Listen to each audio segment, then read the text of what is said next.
دې ریاست په دروغجن اف آی آر کې حاجی عبدالصمد مومند پولیسو ته حواله کړی انتظامیې ته دلته چې کله هم زمونږ بیګای حاجي صاحب راوستو نو زمونږ د حاجي صاحب سره ملاقات وشو.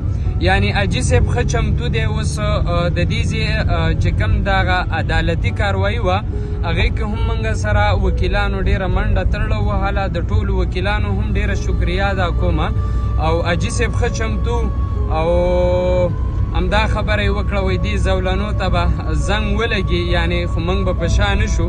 نو حاجي صاحب ښه چمتو دی حوصلې ښه لوړې دي. ملګرو نه هم دغه هیله لرو چې حوصلې به نه بیلی او دا زندانونه دا سیزونه به راځي خو فتحه انشاءالله د مظلوم ده او فتحه به زمونږ وي.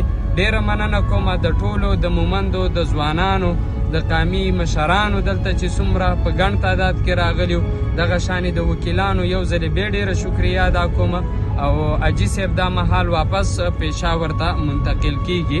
یعنی اوس وخت کې زمونږ وکالتنامې موږ وصول کړلې د عدالت نه. ډېره مننه کوم.